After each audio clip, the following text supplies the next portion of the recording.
TET classes में एक बार फिर से आप लोगों का बहुत बहुत स्वागत है। तो कैसे आप लोग? आई होप आप सब बहुत ही अच्छे होंगे। देखिए, इसके पहले की वीडियो में हमने वुड डिस्पैच या वुड के घोषणा पत्र के बारे में चर्चा की हुई थी। आज हम देखेंगे हंटर कमीशन, जिसको भारतीय शिक्षा आयोग 1882 के नाम से भी जाना जाता है। तो सबसे पहले देख लेते हैं कि हंटर कमीशन का गठन क्यों किया गया था। देखिए, वुड के आज्ञा पत्र के साथ भारतीय शिक्षा के इतिहास में एक नवीन पृष्ठ लिखा गया। शिक्षा को एक रूप मिला, एक संगठन, एक व्यवस्था मिली। लेकिन समस्या क्या हुई कि वुड ने जो भी चीजें कही हुई थी वो सैद्धांतिक रूप में तो अपना ली गई थी, लेकिन क्रियान्वयन उनका नहीं किया गया। कहने का क्या मतलब कि ये हो गया कि हाँ, हम जो आगे काम करेंगे हम इसी वुड का जो आज्ञा पत्र है इसी के अनुसार काम करेंगे। सिर्फ ये माना गया, पूरी तरीके से किया नहीं गया। कुछ हद तक फॉलो हुआ था वो सारी चीजें, लेकिन पूरी तरीके से फॉलो नहीं हुआ और समय धीरे धीरे जैसे जैसे बीतता गया वो उसकी अवहेलना शुरू हो गई, यानी वो चीजें काम में नहीं आई। फिर अब इसके बाद ही एक नए कमीशन, हंटर कमीशन का गठन किया गया। तो इसमें नियुक्ति की बात करें तो देखिए, जो इंग्लैंड में भारत में शिक्षा की सामान्य समिति नामक एक समिति का गठन किया गया था, जिसने भारत का जो गवर्नर जनरल था लॉर्ड रिपन, इसको नियुक्त किया और कहा कि आप जब भारत जाएंगे तो वहाँ पे सबसे पहले भारतीय शिक्षा के सुधार के बारे में चर्चा करेंगे, वहाँ की जांच करेंगे। यानी उस समय जो भारत का वायसराय था वो लॉर्ड रिपन था। तो फिर रिपन जब भारत आया तो उसने ही हंटर कमीशन का गठन किया।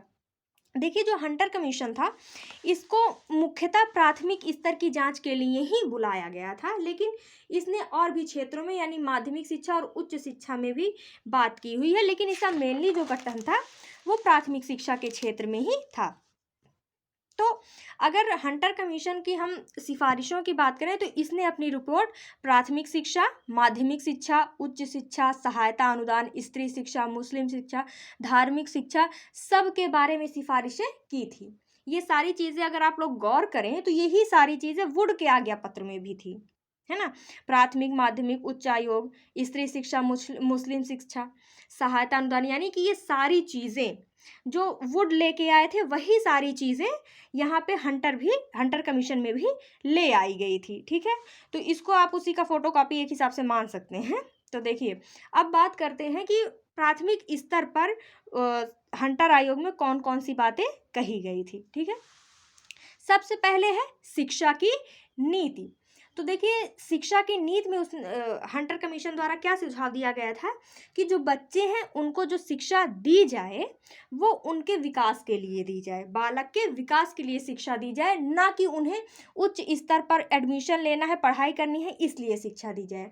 उसके अलावा बच्चों को ऐसे शिक्षा दी जाए जिससे वो स्वावलंबी बने, अपने पैरों पे खड़े हों। ठीक है, तो ये उनकी प्राथमिक शिक्षा के लिए नीतियाँ थी। उसके अलावा उन्होंने कहा कि जो लोग पढ़ने लिखने का ज्ञान रखते हैं उनको नौकरियां प्रदान की जाएं। ठीक है, ये प्राथमिक स्तर की शिक्षा की नीति। उसके बाद इसने प्रशासन की बात की कि जो प्राथमिक शिक्षा का प्रशासन है ये जिला परिषद तथा नगर पालिकाओं को सौंप दिया जाए। जबकि अगर वुड के बात करें तो उसने शिक्षा की जो पूरी जिम्मेदारी थी वो सरकार को दे दी कि शिक्षा का उत्तरदायित्व तो सरकार का है, कंपनी का है। लेकिन हंटर कमीशन में क्या कहा गया कि जो शिक्षा की जिम्मेदारी थी वो जिला प्रशासन या नगर पालिकाओं को सौंप दिया जाए। तो दोनों में ये अंतर भी है प्रशासन को लेकर। फिर है आर्थिक व्यवस्था।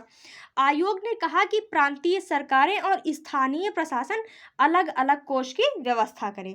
जो धनराशि प्राथमिक शिक्षा के लिए निर्धारित की गई है वह किसी भी अन्य कार्य के लिए खर्च ना की जाए। ठीक है, फिर बात करें पाठ्यक्रम की, तो सभी प्रांत अपने हिसाब से पाठ्यक्रम निर्धारित कर सकते हैं, किंतु साथ में भौतिक विज्ञान, चिकित्सा, क्षेत्र मिति, बही खाता आदि उपयोगी विषयों को भी सम्मिलित किया जाए।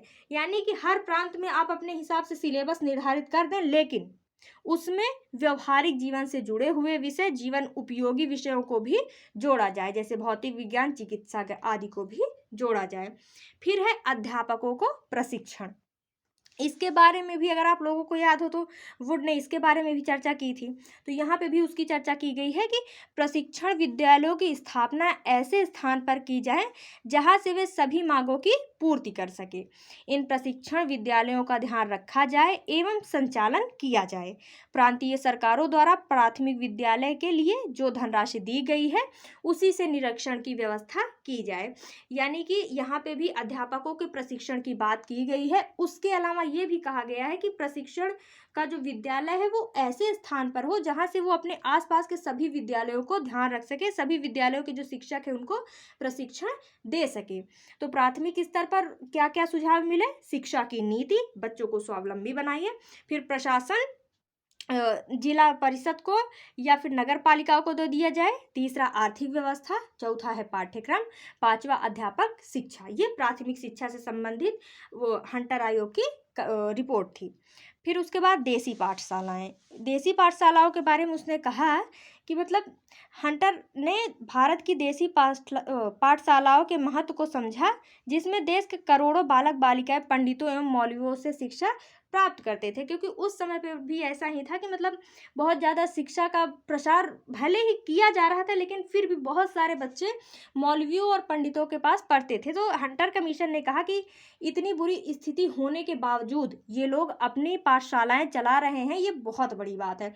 तो इसीलिए उसने देसी पाठशालाओं के लिए भी कुछ सुझाव दिए।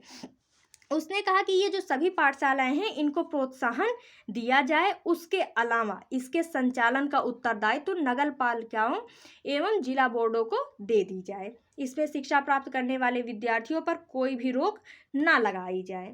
इसमें अध्ययनरत गरीब छात्रों को छात्रवृत्तियां दी जाएं एवं इनके पाठ्यक्रम में किसी भी प्रकार का हस्तक्षेप ना किया जाए।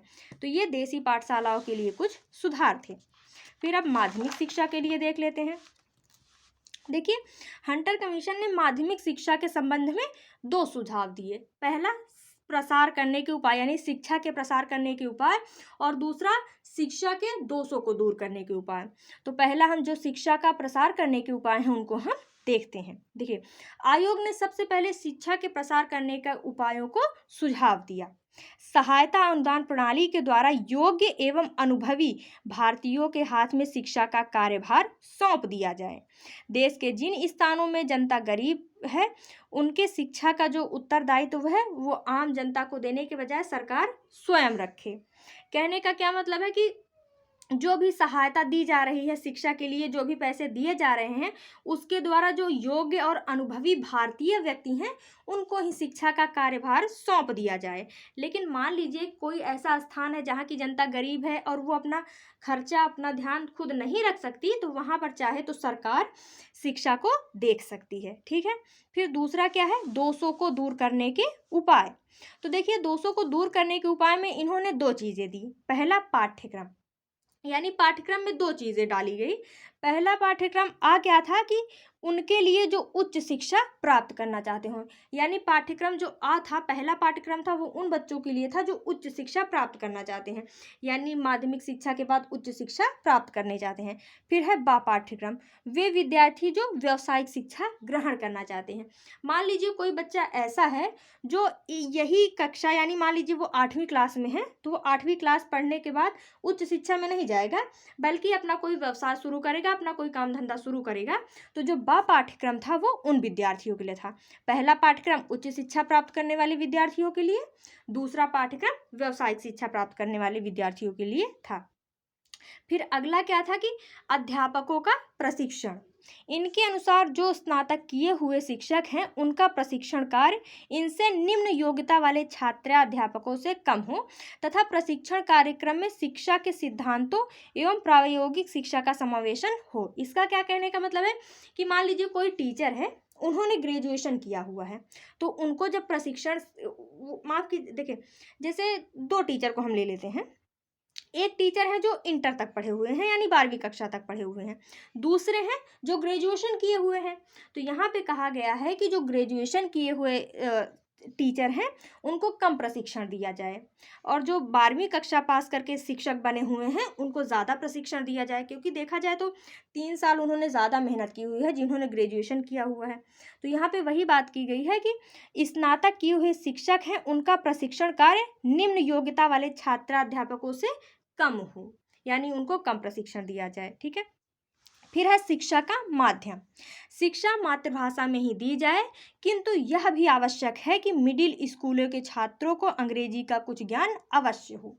देखिए, कहा कितना भी अंग्रेज कर लें, लेकिन कहीं ना कहीं वो अंग्रेजी की तरफ थोड़े बहुत हमेशा से ही झुके हुए होते हैं। तो भले ही इन्होंने कह दिया कि मातृभाषा में शिक्षा दी जाए, लेकिन हाँ, उन लोगों को कुछ ना कुछ अंग्रेजी का भी ज्ञान हो। फिर है उच्च शिक्षा, यानी अभी तक हमने माध्यमिक शिक्षा और प्राइमरी लेवल पे उन्होंने क्या सुझाव दिया था उसके बारे में देखा था। अब देखते हैं उच्च शिक्षा के बारे में उसने क्या बोला हुआ है। यद्यपि हंटर कमीशन को उच्च शिक्षा की जांच के लिए नहीं कहा गया था। कहने का मतलब है जो हंटर कमीशन का गठन था वो मेनली प्राथमिक शिक्षा के लिए था, लेकिन इसने उच्च शिक्षा के लिए भी सुझाव दिए। तो जो सुझाव दिए उसको हम पहले देख लेते हैं। देखिए, अनुदान देते समय अध्यापकों की संख्या, महाविद्यालय का व्यय उनकी क्षमता स्थानीय आवश्यकता के अनुसार हो। कहने का क्या मतलब है कि अगर किसी को सरकारी अनुदान देना है तो ये देख कर दिया जाए कि उसमें अध्यापक कितने हैं, यानी कि उसी हिसाब से उनको सैलरी दी जाएगी। महाविद्यालय का व्यय कितना है, यानी महाविद्यालय कितना खर्चा करता है, उसके अलावा उसकी क्या क्या ज़रूरतें हैं उसको ध्यान में रख कर ही अनुदान दिया जाए। उसके अलावा अगर आवश्यकता पड़े तो भवन निर्माण, पुस्तकालय, प्रयोगशाला के लिए अलग से अनुदान दिया जाए। ठीक है। फिर ऐसा है कि पाठ्यक्रम ऐसा हो जिसमें विद्यार्थी अपनी रुचि क्षमता के अनुकूल विषयों का चयन कर सके, यानी पाठ्यक्रम ऐसा हो जो बच्चे अपने हिसाब से चुन सकें।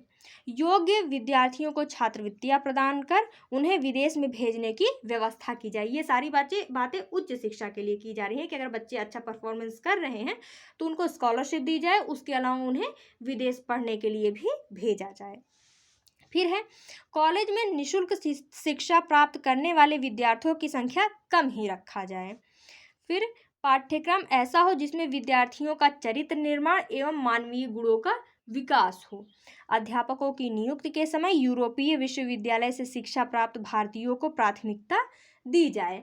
तो ये कुछ सुझाव थे जो उन्होंने उच्च शिक्षा के लिए दिए। कौन सा? अनुदान को लेकर 2 सुझाव कि अध्यापक की संख्या, महाविद्यालय के स्थान, उसके अलावा जो महाविद्यालय का व्यय है उसके अनुसार अनुदान दिया जाए। पाठ्यक्रम ऐसा हो जो छात्र की रुचि एवं क्षमता के अनुकूल हो। जो अच्छे बच्चे हैं, ब्रिलियंट बच्चे हैं, उनको विदेश में पढ़ने के लिए भेज दिया जाए। पाठ्यक्रम ऐसा हो जिससे बच्चे का चरित्र निर्माण हो। ठीक है। फिर हम सहायता अनुदान प्रणाली के बारे में उसने क्या रिपोर्ट प्रस्तुत की कि परिस्थितियों को ध्यान में रखकर सहायता अनुदान दिया जाए। प्रत्येक विद्यालय को निश्चित समय पर अनुदान दिया जाए और अकारण ही बंद ना किया जाए।